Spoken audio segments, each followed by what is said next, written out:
Good day, everyone. My name is Shaira Mae Corpin. I am going to tell you a parable about the prodigal son.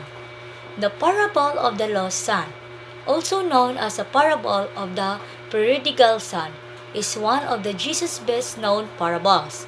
In the story, we learn about the relationship between a father and his two sons. The plot centers around the younger son who, impatient and greedy, asks his father for his inheritance. The father agrees, but the son wasted his money, eventually becoming homeless and destitute. In the end, to the son's great surprise, he is welcomed back into the family by his father and brother. If you like to read the parable of the lost son yourself, it appears in Luke 15 verse 11 to 32, or you can recall down to read our overview. There once was a father and two sons. One day, the youngest son asked his father for his share of the brother's inheritance. The father was unsure but decided to give both brothers their inheritance money. At first, the youngest son was delighted. For the first time in his life, he had plenty of money and he could spend it however he pleased. Not long after, though, the youngest son ran out of money, having squandered it all. With no money and no home, the youngest son's only choice was to find a job. But the only one he could find was feeding pigs, which he didn't like at all. So, in desperation, he decided to go home and ask his father for a job as a servant. When the son returned, his father hugged and kissed him and welcomed him back into the family home.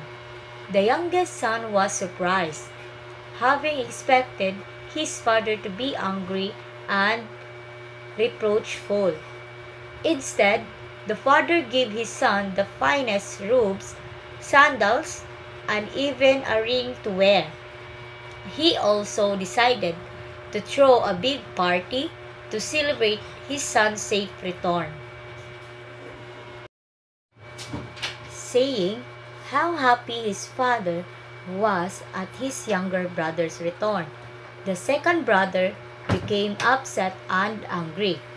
He thought it was unfair that his younger brother should make such a big mistake only to be rewarded for it. He refused to go to the party. Luke was accusations and possibly a Gentile. He was not one of the original 12 apostles, but may have been one of the 70 disciples appointed by Jesus, Luke 10. He also may have accompanied St. Paul on his missionary journeys. Jesus' storytelling spoke to something fundamental and central to warn his listeners were.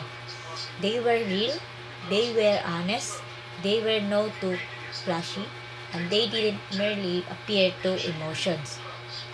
What he gave them was a new reality that they had never known. That's what compels people. What is a parable? A parable is a short memorable tale designed to teach whatever reads it a moral lessons they can apply to their daily life. Parables use relatable stories to illustrate reader points about issues of morality such as forgiveness, loss, redemptions, temptations, and mercy. In fact, the word parable comes from the Greek parabol, which means to compare or illustrate. There are at least 36 parables in the Bible, and this can be broken down into specific themes, such as hearing, seeking, and growing, love and forgiveness, and prayer. Along with the parable of the lost coin and the parable of the lost sheep, the parable of the lost son is a part of trilogy of Bible stories that touch to them of loss and redemptions. the parable of the lost sons, the father shows that he loves his youngest sons unconditionally. The son's transgressions were forgiven because he returned unto his father. That was all that mattered.